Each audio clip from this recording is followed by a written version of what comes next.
Hey all, this is Tom, back at it again with another legit Patreon Q&A video. I'm on the clock right now, so we're just going to get right on into it.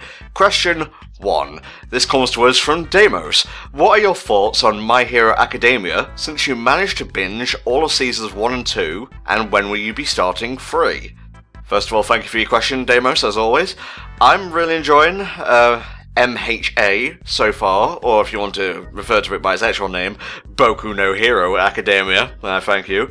Maybe it's because of the oversaturation of superhero stuff nowadays, it doesn't feel as unique as it could possibly be, but I feel it's a very well done sort of like trope, you know, like sort of the superhero version of Harry Potter, where there's like a school and you see them like learning and growing as heroes, but it's really enjoyable. As for season 3, Volk and I are waiting for a few episodes to build up before we start binging that, and we're roughly around that point now, so we'll be starting it soon. Thanks for your question, mate. Question 2, from Dimitri Wiesenhund. In exchange for the ears and tail of any animal, be it extinct, fictional or real, what animal would you choose to gain the benefits of, excluding Saiyans or any similar alien races in science fiction? I'm starting to notice a trend in your questions, Dimitri. But whatever, you're a patron, I shan't judge you for what you like or dislike. Cat, I guess would be my answer, so I'd have good hearing. And, you know, I wouldn't really choose the tail, but you said I had to, so there you go. Cat. Thanks for your question. Question 3 comes to us from Cruel12. Seeing as I'm excited for Spider-Man PS4, what is the best game for Nintendo, Sony and Microsoft that were exclusive you ever played, Tom? Man, you like wide-reaching questions, don't you, Cruel? I guess for Nintendo, it would have to either be Xenoblade Chronicles, the original, or Legend of Zelda Breath of the Wild / Majora's Mask. Yes, I am giving you a tie there. For Sony, I would have to say the original Spyro trilogy. Microsoft, that's kind of hard. I don't have one for Microsoft. I don't think their exclusives are all that exciting. Like, even Halo is on PC as well, and granted that's a Microsoft platform, but I feel when you say exclusive, you're talking about platform exclusive, so yeah, there you go, Crawl. Thanks for your question. Next question is from Ronald D. Ranking. I really enjoyed the classic Resident Evil playthrough last October. Oh, thank you. It was really fun to record. Any chance we will see yourself in Gaming Brick cover Resident Evil 2 or any other Resident Evil game as a future Halloween themed playthrough? I don't know about Resident Evil, but Britt and I are kind of throwing around ideas for our next LP that should be happening sometime this year. But never say never in that regard. I would like to cover 4 with him. I think that would be pretty fun. Thank you, Ronald, for your question. Next question is from Joe Shanks. Hey Tom, hope you're keeping well. About as well as I could, I suppose. For this month, what's your biggest guilty pleasure, either within gaming or generally? Your call. Have a good one, my dude. Steven Universe. God help me, but I love that fucking shit show. It's not really shit, I'm just being self-deprecating, but my god, some people do like to pick on a big target, don't they? Whether or not those criticisms are accurate, I'll leave it up to them to decide. Me, I'm just there for the shiny rocks and the enjoyable plot and characters and music and backgrounds and everything else that makes the show good. Thank you, Joe, for your question. Next question is from Jake Vidya.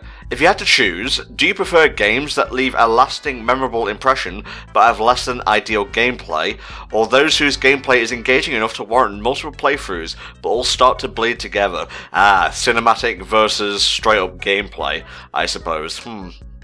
I do like a good story when it comes to gaming, as shallow as that may be, but I don't know, I think I prefer the middle ground between those two. I don't really like to go to either extreme, really. I know, I'm a filthy fence-sitting centrist, but that's just me. But out of the 2 you mentioned, probably something that leaves a lasting impression story-wise, like Xenoblade Chronicles, for example. Thank you, Jake, for your question. Next question comes from Sean Williamson. Hang on, is that Spa? I'm not sure. I've honestly forgotten. Any new IPs you're hyped for about in the coming year? Ooh. Oh no. I think I just realised that all the games I'm looking forward to are from existing franchises. New IPs? Not sure. The next games I'm looking forward to are Spider-Man PS4 and the Spyro Reignited trilogy. So unfortunately I'm going to have to say no to that, Sean. Sorry mate, but thank you very much for your question. Next question is from LokiVex. If you had the skill for it, what would you like to do outside of HFC? Either as a career or just as a hobby?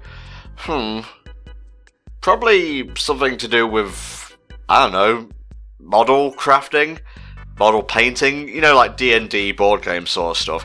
I've always liked the appeal of it, but I'm so clumsy. I feel like if I went to try my hand at it, I'd end up cutting both my hands off, which is a feat considering I mentioned painting and not cutting plastic or anything. I guess I just fail in spectacular ways. Thank you, Loki, for your question.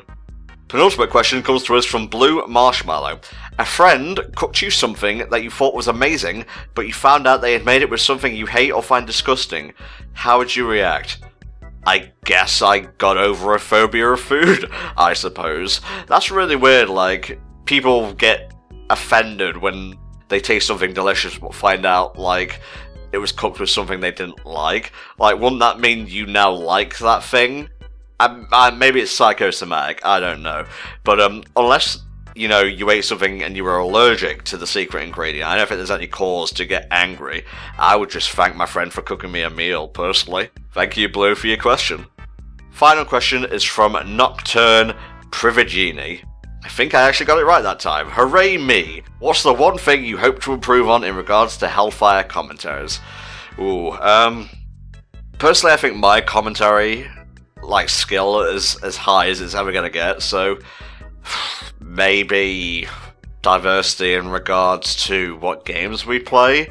Like, we've seen Doom come in recently, and that was the first FPS playthrough on the channel, so I would like to try and have a nice mix of genres every so often, instead of falling back on, like, the Sonics or the Kingdom Hearts. I mean, I love those games, but I try to want to give you guys a bit of variety as well, and hopefully with the Patreon Quick Looks, that has been helping in that regard. Please let me know, because I am very insecure and I crave feedback, positive or otherwise. And that brings us to the end of this Patreon Q&A video, guys. Wow, I pretty much blew through those, which was odd, because there were more questions than usual, and thank you very much for that. If you guys want your own questions answered in a personal Q&A video, such as this, you can check out the prices on our Patreon page. Every penny helps to pay co-coms for their time, helps us purchase, like, games and equipment to do stuff and whatnot. And yeah, don't forget that there is a 24-hour live stream to give back to the patrons in general, happening on May 4th. It was originally going to be April 20th, blaze it, etc, etc. But we had a lot of technical problems, and I got a wee bit sad, and I was like, instead of bitching, I'm just going to reschedule it, so, you know, everything's worked out and whatnot. So yeah, May 4th, 24 hours, covering every Quick Look game that's not going to be a playthrough for roughly about an hour each. So I hope to see you guys there. Bring snacks, bring drinks, it should be a fun old time. Thanks for watching, bye bye.